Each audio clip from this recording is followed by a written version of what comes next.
El canal del Congreso presenta.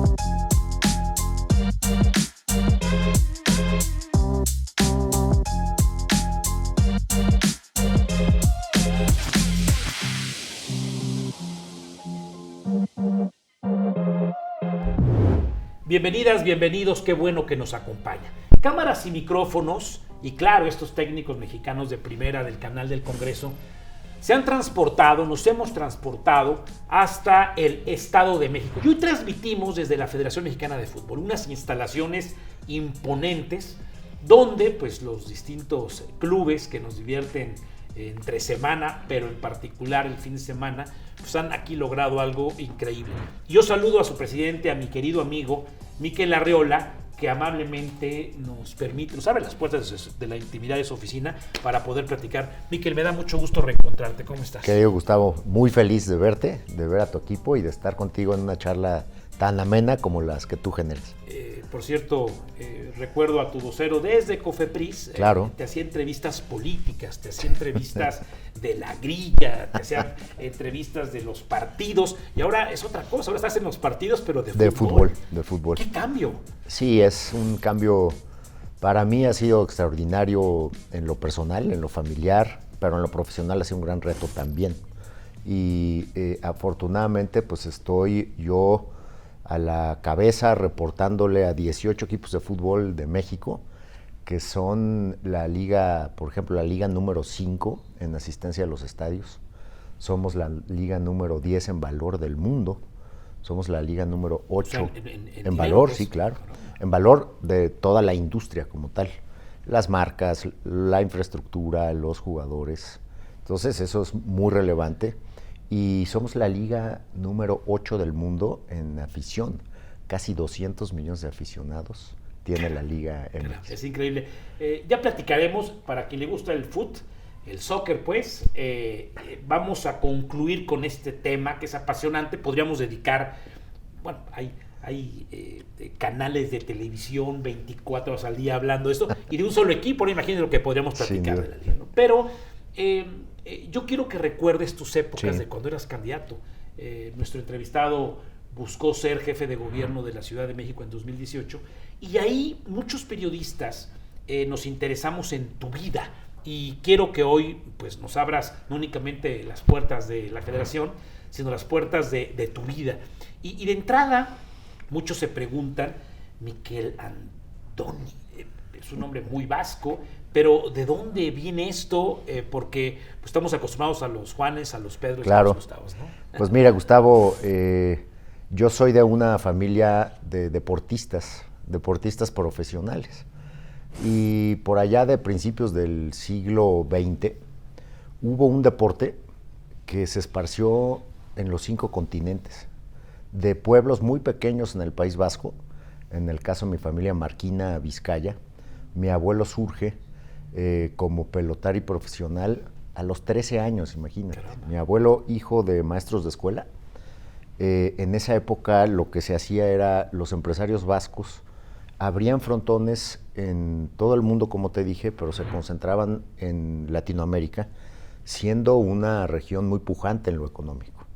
Entonces se abrieron frontones en Buenos Aires. Bueno, imagínate que Buenos Aires, Argentina como tal, tenía el mismo PIB que Nueva York, claro. Brasil, pero básicamente el Hayalay, el deporte que me tiene aquí en México, es un deporte vasco que se desarrolla en un frontón, mucha gente ya lo ha visto, pero que en esa época tuvo muchísima fuerza en Cuba, en La Habana, donde estaba el Santiago Bernabéu del fútbol, del Hayalay, el frontón del Palacio de los Gritos de La Habana, y en el año 29 se abre el frontón México. Entonces mi abuelo llega a América en el 24 a abrir el primer frontón de Miami. Después un huracán les lleva el frontón, imagínate. El techo lo encontraron a 20 millas del frontón y eso le hizo reflexionar si se regresaba al País Vasco o probaba suerte en La Habana, en el mejor frontón del mundo. Y tuvo mucha suerte y se quedó en La Habana. Y ¿Pero venía en calidad de jugador o de empresario? Imagínate, jugador profesional. Mi abuelo, le decían el maestrito Arriola, a los 13 años se hizo profesional en un frontón de niños en Bilbao. Y él, a partir de ahí, hizo su carrera hasta que la terminó en el año 50 en la Ciudad de México, imagínate, más de 30 años. ¿Es verdad que en ese deporte en particular se vive de las apuestas? Los empresarios son los que viven de las apuestas. Ya es un modelo ya muy antiguo, pero en ese momento la empresa era lo que recaudaba de asistencia a el boletaje y el corretaje. Entonces, de cada peso, dólar que se apostaba, la empresa se quedaba con un porcentaje. Y en ese momento, pues, era un negocio Era un chamaco de 13 años 13 profesional. años. Entiendo que sus papás, tus bisabuelos, que lo preparaban, lo impulsaban. Es que imagínate que...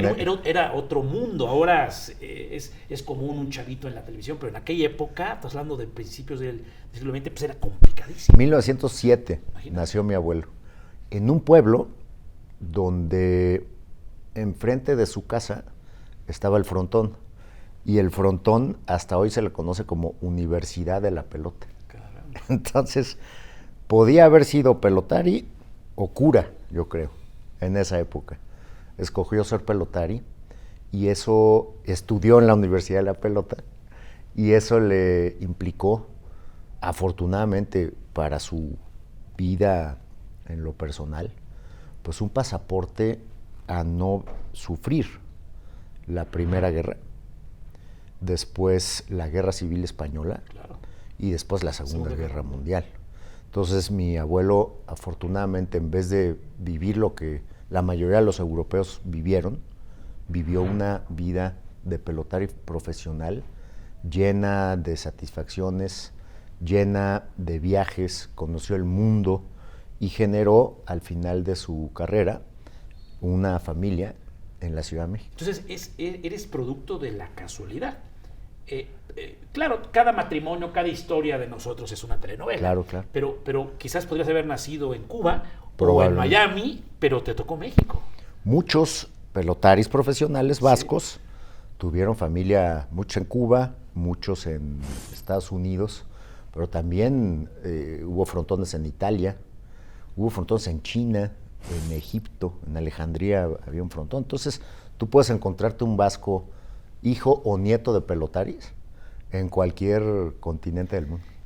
Vale la pena subrayar que el País Vasco es frontera con Francia y es una zona autonómica de España con una historia cruel por el tema de la ETA, pero una zona industrial impresionante. Por cierto, que no conozcas, está perdiendo de la mejor comida del mundo. Algunos dicen que Donostia, San Sebastián y Bilbao es el lugar más sabroso para comer. Algunos dicen que por el marisco, otros por la preparación. No entremos en polémica. No entremos. Como ya empezó con la polémica, el señor decía que la catedral de la pelota vasca era el Santiago Bernabéu. Algunos dirán, no, es el Camp Nou. Bueno. Ya ni la muelas, Vic. Pero bueno, es un tema polémico. Y también la comida.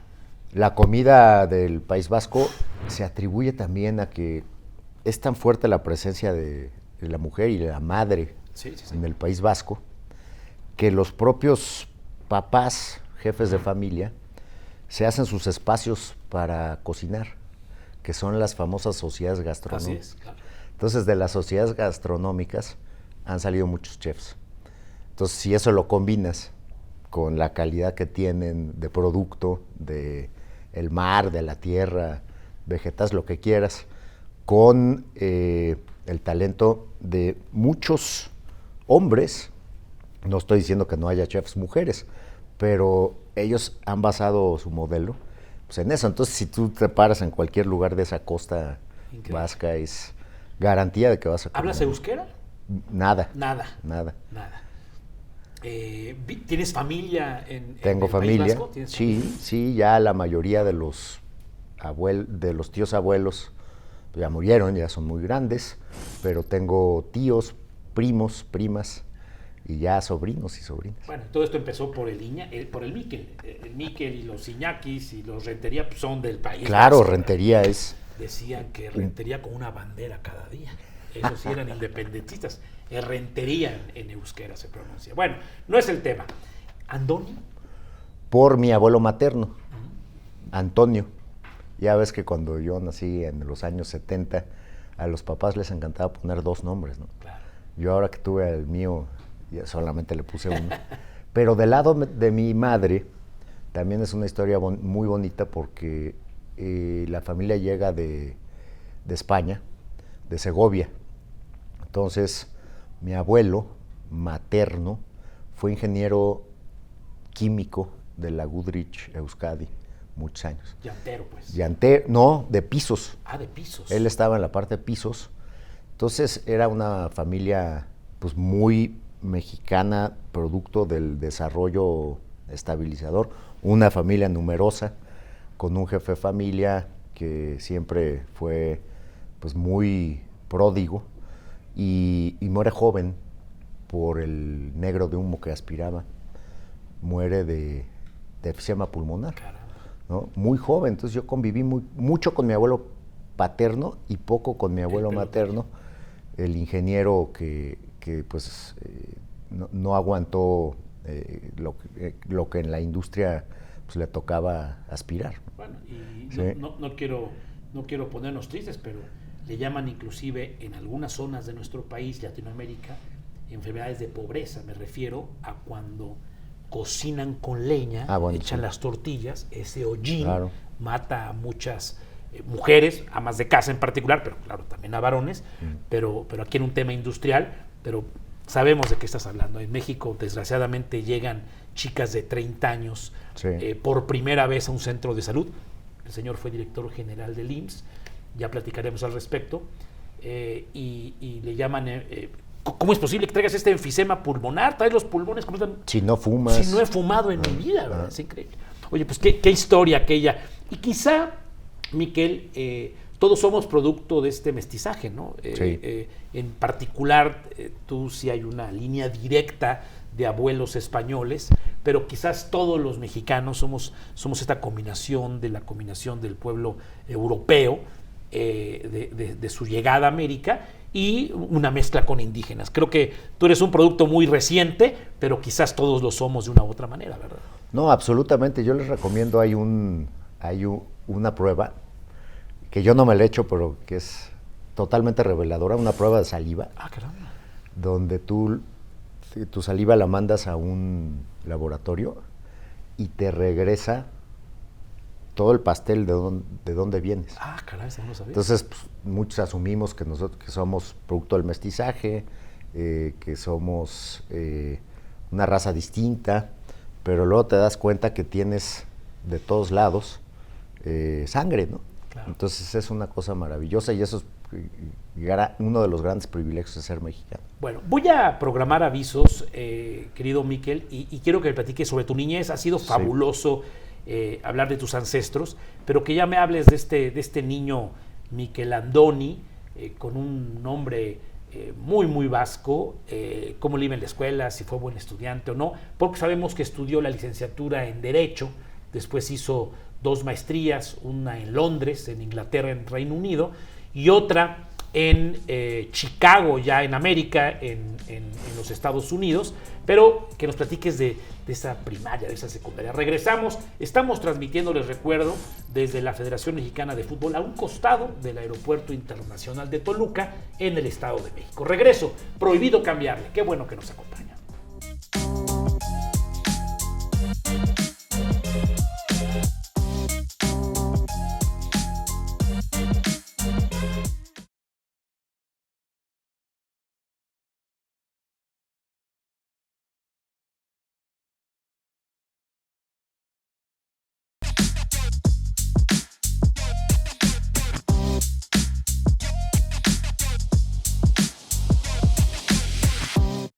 Si usted acaba de accionar su aparato televisor, llega muy a tiempo. Estamos transmitiendo desde la Federación Mexicana de Fútbol Soccer en el Estado de México con su presidente Miquel Arriola, y gracias por abrirnos aquí las puertas de tu oficina. Esta fotografía, ¿de dónde es? Es el Estadio Azteca. En la final del 2019, yo todavía no estaba aquí, pero es Rayados de Monterrey contra América. Y ya nos platicaba, nos daba algunos datos de la fuerza económica que tiene la liga, de la afición, que eso sí, creo que sí es interesante ir a ver el fútbol inglés, el fútbol francés, ahora la liga norteamericana o estadounidense, pero vaya afición que tenemos en México. De veras que aquí nos hemos aventado discusiones todos, ¿no? En torno a una mesa, con tragos sin tragos, que si el América, que si el Cruz Azul, que si las Chivas, que si el Atlas, es increíble. Oye, Miquel, yo quisiera que nos platicaras algo de tu niñez. Sí. ¿Fuiste buen estudiante? Mira, yo recuerdo mi niñez justo, yo soy oriundo de la gloriosa colonia Cuauhtémoc, ¿no? Entonces nací en la calle Tigris y Grijalva en el año de 1975, y yo recuerdo en mis primeras nociones, pues recuerdo mucho la colonia, recuerdo el edificio, a mi abuelo, y la primera escuela, el primer kinder que yo fui, estaba en Anzures. Entonces ahí yo recuerdo, ahí yo no sé si era bueno o mal estudiante, y después mi papá compra una casa ya en el poniente de la ciudad y nos vamos de la Cuauhtémoc, y ahí entro a la escuela donde terminé. Entonces yo creo que el primer buen indicador es que en la escuela que yo no corrieron a Miquel. Exactamente. Ni por mala conducta. Me terminé graduando, y era un estudiante que en lo que le interesaba leía muy bien, y en lo que no, pues sí me tenían que ayudar. Siempre derecho, siempre la ciencia política, siempre la administración. Hay que recordar que Miquel, ahorita nos platicará de su papá, pues fue un funcionario público de toda la vida, un hombre dedicado a la función pública, un servidor público. Sin duda. ¿No? ¿Sí? Yo soy hijo de ama de casa y de servidor público. Mi papá empezó en los años finales de los 60, principios de los 70, primero en la CEPAL y después en Industria y Comercio, y después una larga trayectoria en la Secretaría de Hacienda. ¿Vivías en la justa medianía? Es decir, sin duda. Tu papá vivía bien, porque era funcionario público, pero no eran ricos. No, por supuesto que no. Y sobre todo que mi papá, trabajando en la Secretaría de Hacienda, vivió dos grandes crisis económicas que sacudieron al país. Primero la del 76, yo tenía 1 año, y de la que yo me acuerdo perfectamente es de la del 82, la crisis del petróleo. Y eso a mí me empezó a generar una gran vocación pública, porque yo escuchaba los debates en mi casa con los grandes economistas de esa época. Mis héroes siempre fueron funcionarios públicos, economistas. Recuerdo con muchísimo cariño al maestro Ibarra, a don Jesús Silva Herzog, a Gustavo Petricholi, a Francis Suárez, ya más para acá a Ángel Gurría. ¿Eran los jefes de tu papá? Jefes y pares. Y pares. Imagínate, Francis Suárez era el subsecretario de Hacienda con Silva, y los pares eran Gurría, mi papá, y Dionisio Meade, que es mi padrino de bautizo. Estamos hablando del papá. El papá del doctor Meade, exactamente. Y por ahí estaba también Heriberto en comunicación social. Heriberto Galindo. No te puedes poner de pie porque andas cabreado, ¿eh? Hablando del suegro. Estaba mi suegro. Entonces, imagínate, pues eso, nos tocó un momento muy difícil porque las finanzas públicas quebraron. Entonces, incluso a los funcionarios públicos, pues les tardaron en volver a pagar. Entonces, en casa era pues muy solidario el tema de los funcionarios. Yo era un adepto desde niño al fútbol. Entonces el fútbol me tenía loco y jugaba fútbol donde pudiera. En la escuela estaba muy metido y el deporte siempre me gustó muchísimo desde niño. Y mi hermano mayor, somos 2, abogado también, era mi principal competidor, ¿no? Entonces ahora que yo tengo un hijo único, pues tiene una desventaja porque no compite contra nadie. Entonces, y mi hermano siempre fue mi principal competidor deportivo. A ver, ya nombraste a Heriberto Galindo Quiñones, un político muy bien formado. Algunos aseguran o aseguramos que no le hizo justicia a la revolución porque él debería de haber sido gobernador de su natal Sinaloa. Y ya hablaste de tu hijo Santiago, sí. que tiene como segundo apellido Galindo. A ver, háblame de tu suegro. ¿Cómo es platicar? ¿Cómo es un fin de semana con un personaje que se lee todas las columnas, sabe las 8 columnas, conoce a medio México? Claro. ¿Cómo es tu relación con Heriberto? Bueno, primero es un gran suegro. Yo creo que es una gran fortuna que uno pueda tener un suegro que sea confiable, que sea amable, que sea amoroso, que esté cercano. Eso es bien importante, no solamente conmigo, sino con toda la familia, ¿no?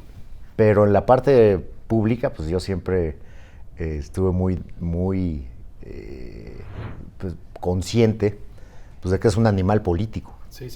Y que un son politicón. Un son politicón desde siempre, y tiene primero pues un gran prestigio, y obviamente come, duerme, sueña en política. Así es. Y conoce a todos, ¿no? Y además creo que ha generado con todos, con todas las visiones, con todos los partidos, con todos los actores, pues siempre una muy buena relación, aunque haya en todo caso distintas versiones de la realidad nacional. Entonces, para mí ha sido un gran privilegio estar con Heriberto como suegro. Voy a abrir un paréntesis muy rápido. Heriberto Galindo es parte de la historia de México. Heriberto Galindo era el copiloto a las afueras del Hotel Casablanca, si no me equivoco, en la calle de La Fragua, que llega al Monumento a la Revolución, el día que asesinaron a José Francisco Ruiz Massieu, que iba a ser el coordinador de la bancada tricolor. Heriberto iba a ser diputado, bueno, después se convirtió en diputado. Eran los previos, ¿no?, a la rendición de protesta. Y otro dato interesante, hace unos días charlé con el gobernador Calzada, ex gobernador de Querétaro, y él fue testigo visual de esa escena, porque empezaba su carrera, él es mucho más joven, claro. Empezaba su carrera política, él era hijo de gobernador, y era ahí como, palabras de él, era el chícharo de un queretano que ya había sido gobernador, y ve a ver qué pasó después de que escucharon ahí un trueno fatal. Pero bueno, un saludo. Y después un gran gobernador, también un saludo. Y yo lo que más disfruto con Heriberto es cuando me platica de Reyes Heroles, ¿no? Sí, bueno, de todas las vivencias que tuvo. Jefe, claro, un personaje uno de los fundamental grandes también de la historia, ¿no? Y como tú bien dices, más allá de distintas realidades de la vida política, porque unos pueden verlo con un cristal azul, un cristal amarillo, un cristal ahora guinda, pero ahí está la historia, ¿no? Para que cada quien la desmenucemos como queremos, ¿no? Un saludo al gobernador Calzada y un saludo a mi querido Heriberto Galindo Quiñones. Te hiciste abogado, que influenciado por tu padre, oye, porque en aquella época la formación jurídica era muy importante, cuando todos ellos eran economistas, ellos eran de números. ¿Influenciado por tu papá para hacerte abogado? No, por mi hermano. Por tu hermano. Sí, mi hermano es 2 años mayor, él empezó 2 años antes la carrera, y yo siempre fui muy de humanidades. Y lo que decía, y creo que no me equivoqué, un abogado puede hacer muchas cosas, muy transversal. Puede ser un abogado fiscalista absolutamente numérico, claro, o puede ser un constitucionalista absolutamente filosófico. O puede haber un abogado presidente de la Federación Mexicana de Fútbol. Es correcto. O puede haber un abogado, como en mi caso, que se haya interesado mucho por la política pública y por la economía. Claro. Porque al final, si me hubieras preguntado si hubiera estudiado Derecho o Economía, hoy ya no te hubiera sabido responder. Claro.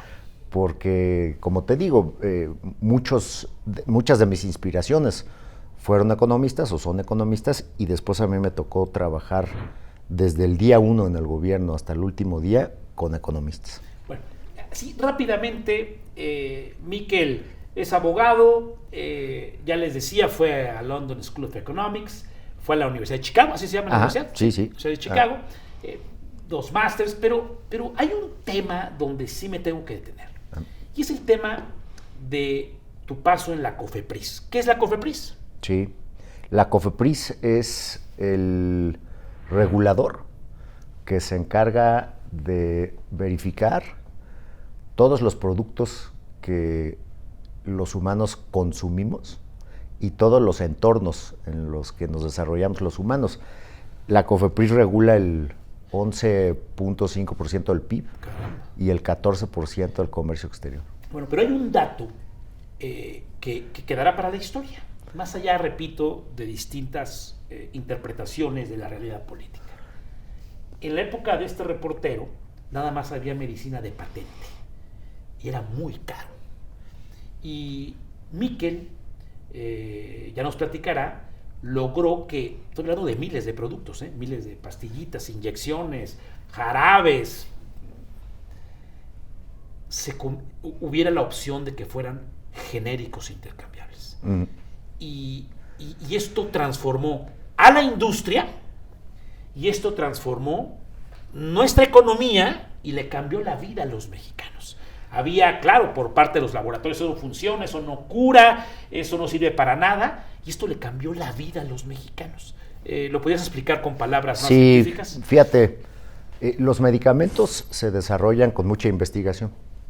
Entonces, los volúmenes de inversión requeridos son del orden de los billones de dólares. Pero la regulación, para efectos de que esos beneficios se puedan permear en la sociedad, pues le da una duración limitada a las patentes. Sin patentes, pues no habrá invención. Entonces, no son cosas que choquen. ¿Qué son los genéricos? Pues los genéricos son las versiones de los medicamentos cuando venció la patente. Entonces, ¿dónde estaba el gran debate? Pues que si había vencido o no la patente, y estábamos, yo creo que dejando en la mesa muchos beneficios. Entonces, a partir de una decisión de acceso a los medicamentos, la COFEPRIS interviene para determinar muy bien cuándo terminan las patentes, que no haya ninguna violación, pero también que los beneficios, sobre todo de las principales sustancias que están asociadas a nuestras enfermedades, puedan bajar de precio. Los genéricos son exactamente lo mismo que los medicamentos de patente. Y ahora vas a la farmacia, el médico, puede agarrar tu control remoto con tu permiso, esto es una receta, súrtame la receta, con mucho gusto, pero ahí viene ya la sustancia activa. Esa fue una... Y entonces, ¿le surto el genérico o quiere usted el de marca, ¿Cuál es la diferencia? Pues nada más 10 veces más, no, deme el genérico, te curas igual. Mira, fueron 550 medicamentos genéricos, donde los recursos que se ahorraron fueron del orden de los 50,000 millones de pesos al año, y sobre todo las moléculas o las medicinas bajaron entre 50 y 95%. Carajo, es increíble. Bueno, voy a programar avisos. Vale la pena decir que nuestro entrevistado tuvo una larga carrera en la Secretaría de Hacienda. Empezó ahí de chícharo, como dice el gobernador Calzada, en Banrural, ¿no? Financiera Rural ahora se llama. Bueno, ya la tronaron, ¿verdad? Ya se acabó Financiera Rural. Pues mira, no sé cuál sea el estatus, pero lo que pasaba cuando nosotros llegamos es que Banrural le costaba 5 pesos prestar uno, imagínate. Bueno, y al regresar quiero que nos hable Miquel de 2 cuestiones fundamentales. El Seguro Social, fue el director general. Imagínense la cantidad de empleados, enfermeras, médicos, y la cantidad de derechohabientes. Y claro, seguramente lo recuerda con mucho cariño, fue candidato a la jefatura de gobierno de la Ciudad de México en 2018. Te ganó la que hoy quiera ser presidenta de la República, Claudia Sheinbaum. Y claro, vamos a hablar también de la Federación Mexicana de Fútbol. Qué bueno que nos acompaña, tiene algo que decirme, falta algo que preguntar, dígamelo, @Gustavo Rentería, sígame en X, antes Twitter, prohibido cambiarle.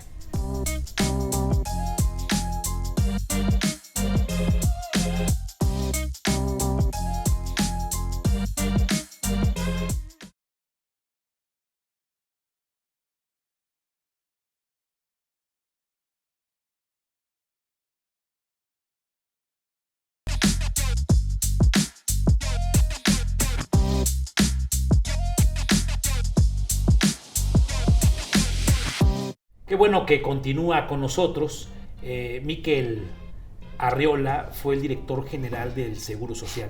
De entrada ahí, la confianza que te tiene el secretario de Hacienda, el presidente de la República para llegar a esta posición. O sea, el Seguro Social es un mundo en sí. ¿Cuántos empleados? 500,000. Medio millón de empleados. Sí. Y después, todos de una u otra manera tenemos que ver con el IMSS. Es una institución de los mexicanos. De los mexicanos, es una institución tripartita. Exacto. Te diría que es la cara más noble del Estado mexicano.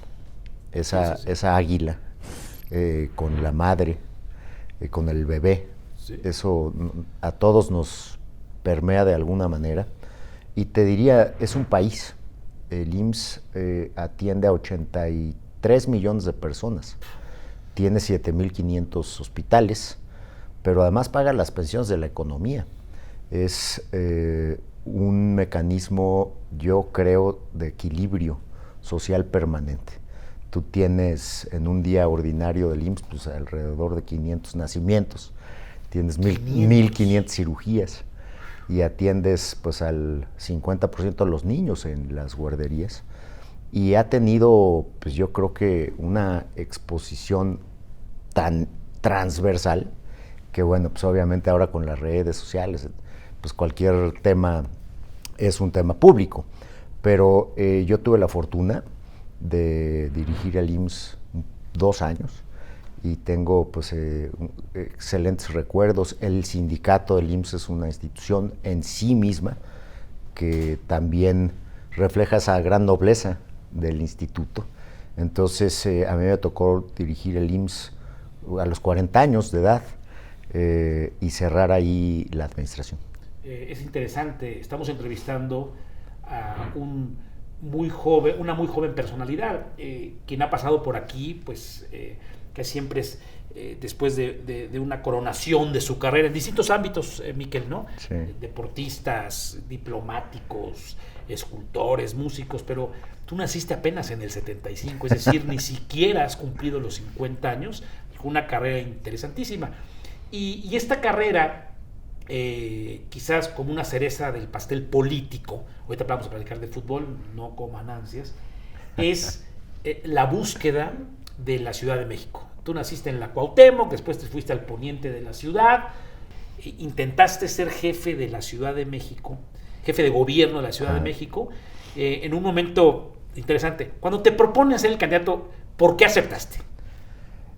Porque iba de mancuerna con el hombre que yo más he respetado y más he querido en la administración pública por sustancia y por calidad de persona, y el candidato a la presidencia de la República era el doctor José Antonio Meade. Entonces, cuando él me pide ir en mancuerna, él por la presidencia y yo por la ciudad, no dudé un minuto en aceptarlo, en aceptar el reto de seguir juntos. Él siempre me insistió y me dejó muchos legados y me sigue dejando, pero una de sus ideas centrales es que en donde estés tienes que trabajar con amigos. Y ese proyecto empezó desde que yo era chícharo hasta que llegamos juntos a competir pues, por dos de las, bueno, la primera magistratura y otra posesión importantísima. Entonces ha sido una historia de vida, y además porque yo estoy seguro de que lo que planteamos en la campaña pues fueron ideas de política pública que le sirven a todos. Nosotros nunca fuimos políticos, fuimos hacedores de política pública. Yo por eso me fui a estudiar a Inglaterra, porque quería saber cómo se diagnosticaba, cómo se diseñaba y cómo se implementaba. Lo mismo en Chicago.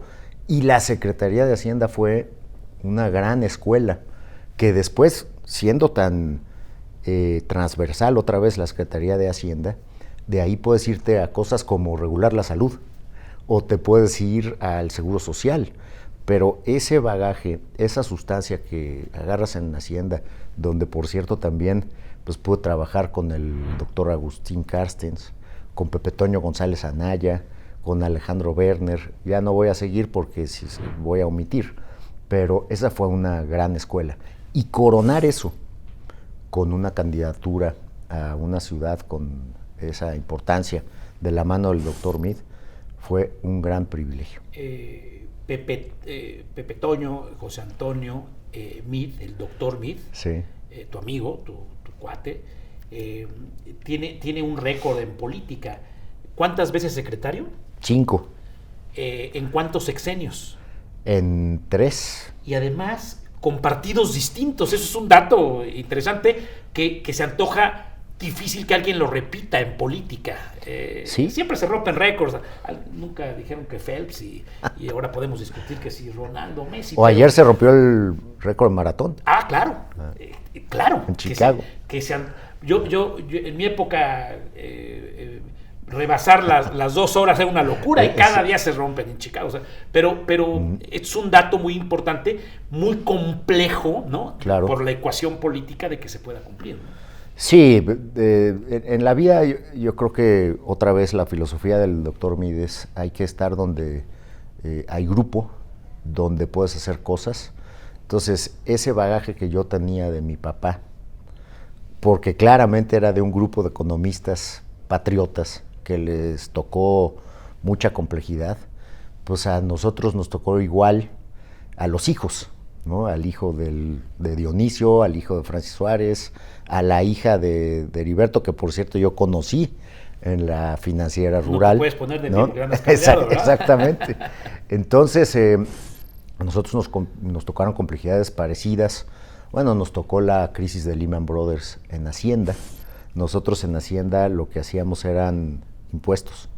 Era una posición muy difícil porque después de la reforma, ¿te acuerdas de la reforma del IETU? Que a nosotros nos tocó llevar al Congreso, pues pensamos que ya no íbamos a llevar otra reforma fiscal. Y después se cayeron las finanzas en el 2008-2009, ¿recuerdas? Y regresamos al Congreso planteando que todos los impuestos subieran. Claro. Y eso fue pues una tarea muy compleja, pero los sectores estuvieron a la altura y se pudo hacer. Hay algo que quizás te caracteriza a diferencia de otros políticos. Eres un hombre pausado, ¿no? Creo que eres de los que piensa mucho lo que va a decir, ¿no? Esto entiendo no te enemistó con Claudia Sheinbaum, la ex jefa de gobierno, ahora es que no se puede decir, no es la palabra candidata, la que está buscando ser presidenta de la República.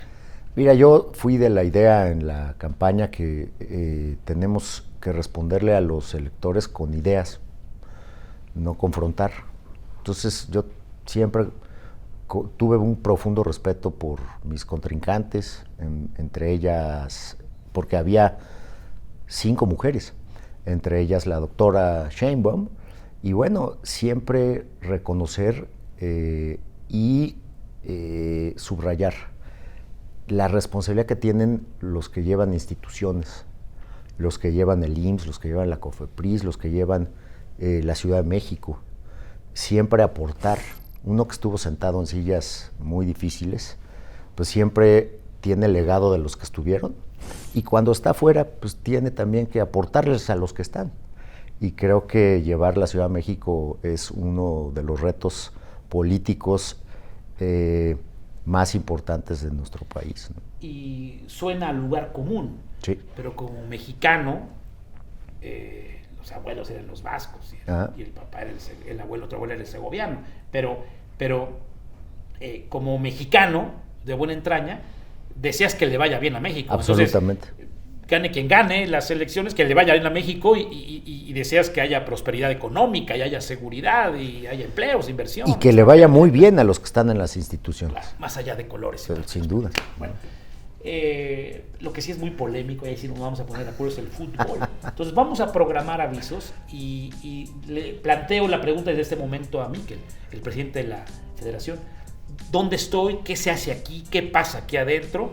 Y ya platicaremos algo de fútbol que a la gente le interesa. Regreso, prohibido cambiar.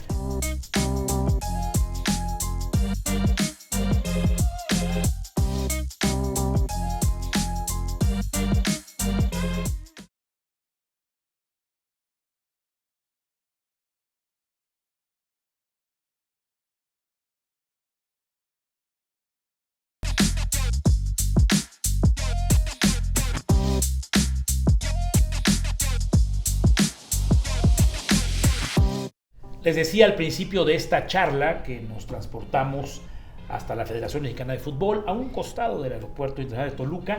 De entrada, estos balones son los que en este momento vemos en la tele, o cuando vamos los hinchas al estadio, son los que vemos rodar en el césped, ¿verdad? Estos son los balones. Este es el balón que rueda la mayoría de la temporada, pero este mes estamos concientizando respecto al cáncer de mama. Entonces tenemos el balón rosa que lanzamos la semana pasada con pues, un mensaje muy claro, muy repetitivo, de que la autoexploración es la mejor arma para combatir esta enfermedad, y después pues, las mastectomías que se hacen todos los años a partir de cierta edad. Perdón, mastografías. Exactamente, mastografías. Y vasectomías también, hágasela, es sí. gratuita en los hospitales públicos. Correcto. ¿No? Oye, Miquel, ¿cómo llegaste aquí? Muchos pensaban que continuarías tu vida política. Muchos, lo tengo que decir, andan como avestruces con la cabeza bajo la tierra, pero tú resurgiste en un área que de verdad en esta ecuación, y es que somos expertos los periodistas en la gabinetitis y esto y todo, y poner posiciones y dar pues, pero aquí ¿cómo llegaste?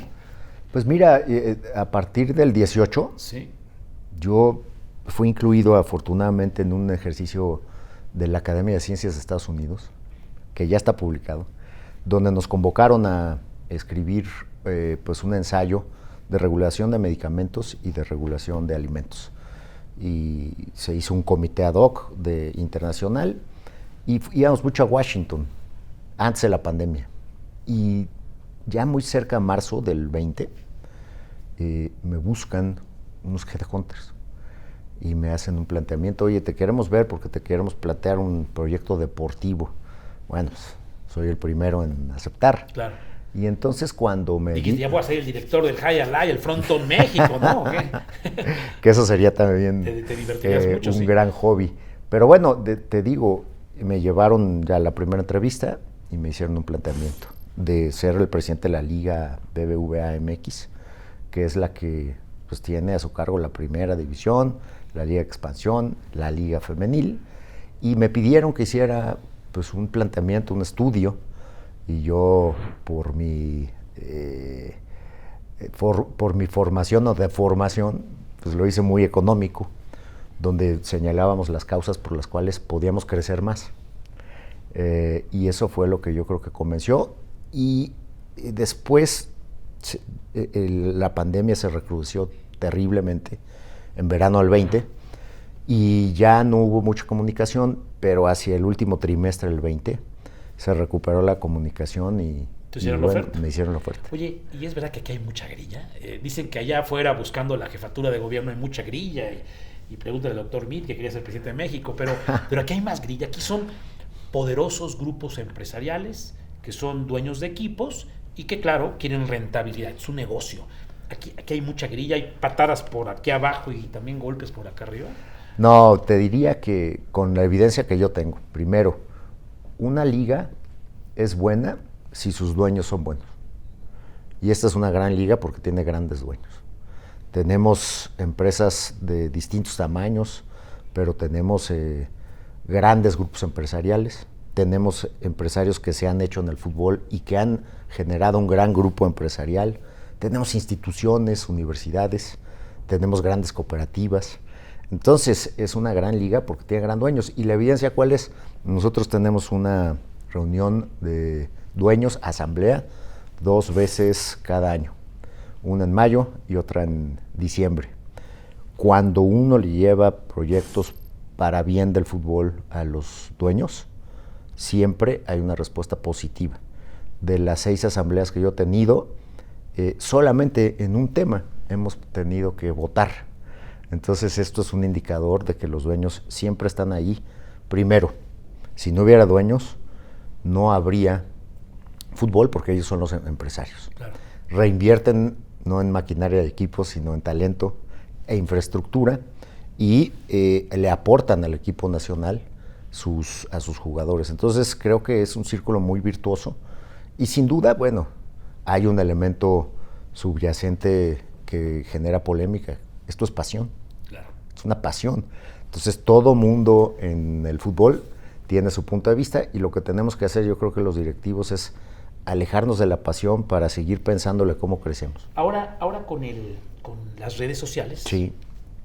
y utilizo las palabras de Miquel, todos somos muy transversales. Entonces todo el mundo opinamos qué hace el presidente, qué hacen los candidatos, qué hace tu diputado, qué hace tu alcalde. Pero en fútbol, todo el mundo somos directores técnicos. Claro. Esa pasión, vamos al estadio y le gritamos lo que sea al árbitro, es parte del show. Sí. Y no se diga frente al aparato televisor en nuestras casas o en el restaurante o en la cantina. Y uno dice, con una afición tan grande como la mexicana y con equipos patrocinados por grupos, ¿verdad?, tan poderosos y tanta gente que va a los estadios, hablaste de la economía de esta fuerza de la federación, ¿por qué no podemos avanzar en los mundiales? ¿Qué pasa? ¿Por qué máximo al quinto partido? ¿Qué sucede en México de entre tantos millones y tantos aficionados de que no podemos avanzar? Y nos podemos esperar 4 años, 8 o 12, pero ¿qué pasa? ¿Por qué no podemos avanzar? Mira, otra vez me alejo de la pasión. Los mundiales, últimos 5 mundiales, la liga, por ejemplo, la liga mexicana, ha estado en el top 10 de aportación de jugadores, cada mundial. Es una liga que es muy competitiva frente a otras ligas en el mundo. A partir de los cuartos de final de un mundial, de 208 jugadores, 200 juegan en Europa. Nosotros somos una gran liga local, pagamos muy bien, pero tenemos frente a otros países un hándicap, que exportamos pocos jugadores. Entonces, en la medida que tú tengas más jugadores en Europa, vas a poder ganar más partidos de fútbol en los mundiales y eso está demostrado numéricamente. Lo que tenemos que perseguir es que nuestros jugadores de 18 a 20 años sigan yendo a jugar a Europa. Hemos hoy ya cambiado esa perspectiva. Este año se han ido 8 jugadores de 18 años a 20. Hoy, afortunadamente, 2 de nuestros dueños tienen equipos en la segunda división de España, el Oviedo y el Sporting de Gijón. Entonces, lo que tenemos que hacer es aceleradamente exportar más jugadores a Europa. Multipropiedad, tema polémico. ¿Un dueño, un equipo o un dueño, varios equipos? Se aprobó en la última asamblea de mayo, que fue muy relevante, un proceso de invitación a nuevos inversionistas. Y hoy estamos dentro de ese proceso para que se resuelva ese tema a partir de la visión que tenga un inversionista de que esto es una empresa sana, de que esto es una industria transparente, de que esto es una industria que genera, además de pasión, pues genera buenos indicadores deportivos, primero, lo más importante es lo deportivo, y también donde una inversión sea redituable.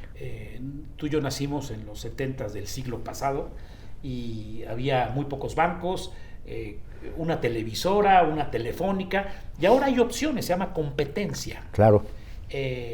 Y ahora, por ejemplo, para ver el fútbol, pues puedes verlo a través de varias plataformas y a través de varios canales y distintos dueños, y eso nos abre la posibilidad. Esto creo que es un avance fundamental, ¿no? Sí, Gustavo, es un avance central porque hoy tenemos generaciones, bueno, no dejó de nacer gente después de que tú y yo nacimos, pero tiene otros patrones de consumo de fútbol. Los jóvenes hoy no prenden la televisión. No, lo ven acá, ¿no? Lo ven acá o aquí en el teléfono. Y en 2 pantallas. Claro. Porque están viendo una serie y están viendo el fútbol. Entonces, y chateando con la novia por acá. Y chateando, claro. Pero la televisión está apagada. Sí. Yo tengo un hijo de 2 años, de 10 años, y yo no sé si sepa prender la televisión, porque está en el iPad y está en el celular. Entonces, tenemos que respetar la forma en que la gente de nuestra edad y para arriba ve el fútbol, pero tenemos que tener una cosa que se llama simulcast, que tú puedas, como consumidor, decidir si lo quieres ver en la tele abierta, en cable o en streaming. Y hoy, más o menos, el 80% de los partidos de la Liga MX están siendo en simulcast.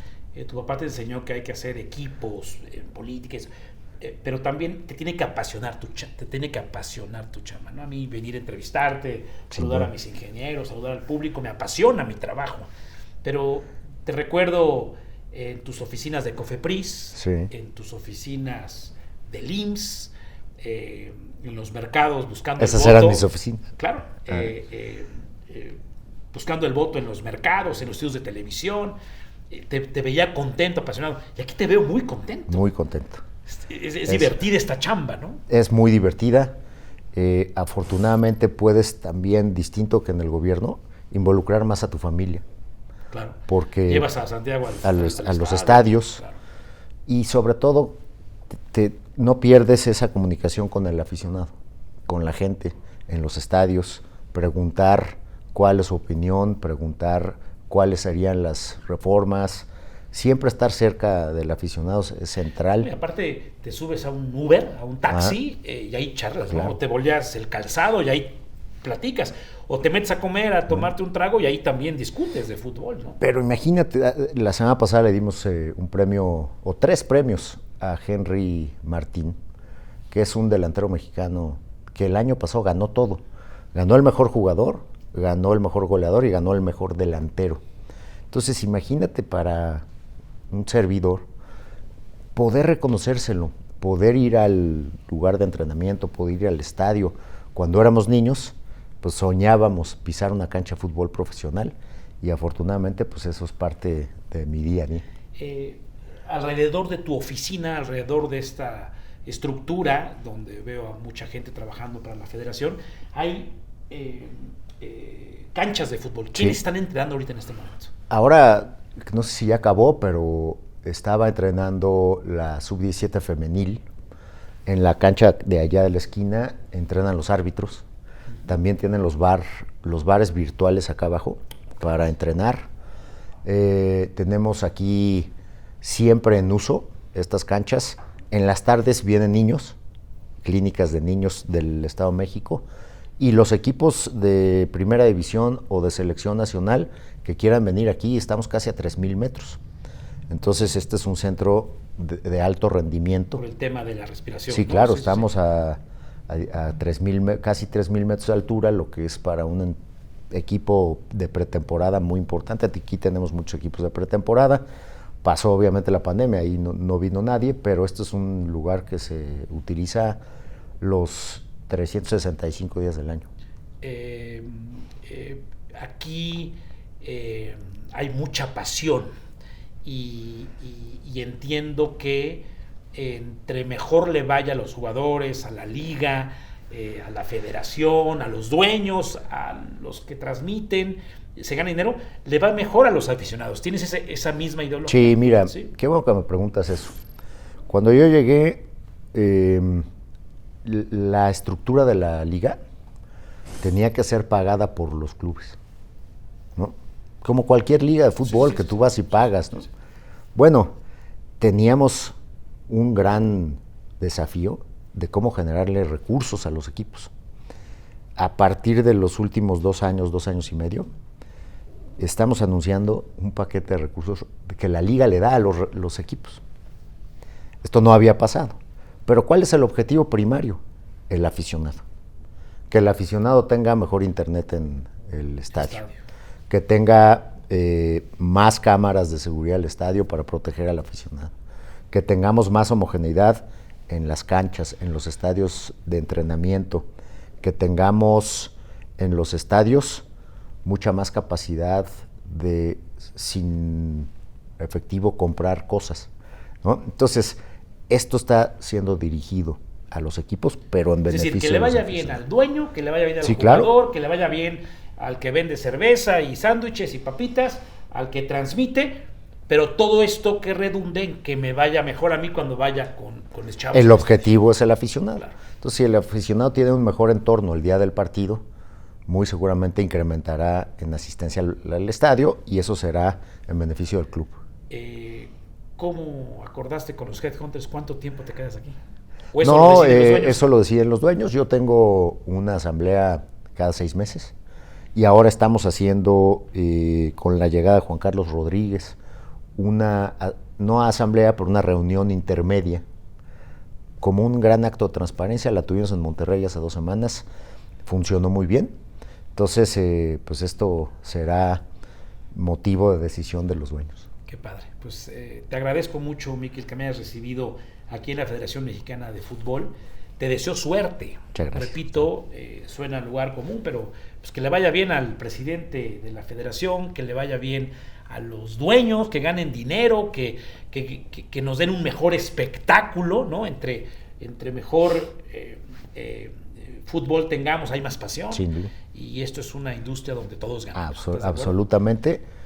Estando en medio, yo creo que como prioridad, el aficionado y las jugadoras y los jugadores de fútbol, que son nuestro talento. Oye, ¿y no te vas a ir sin que te pregunte, ¿no extrañas la grilla? ¿No extrañas, pues sí, la grilla? Ya ¿La estoy grilla partidista o ya estás curado de espanto? Estoy absolutamente feliz aquí. ¿Eso quiere decir que no volverás?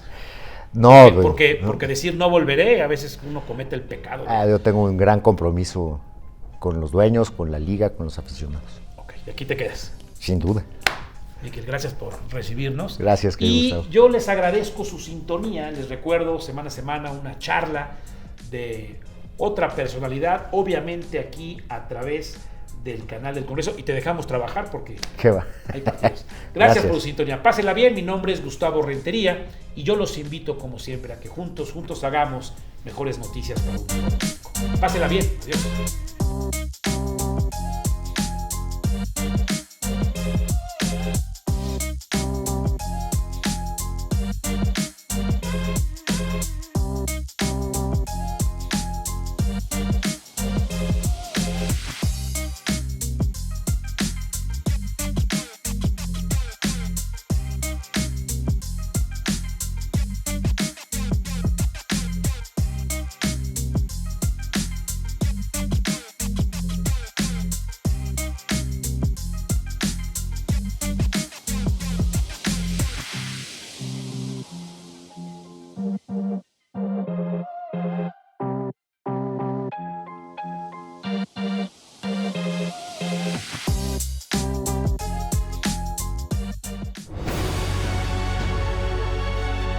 El canal del Congreso presentó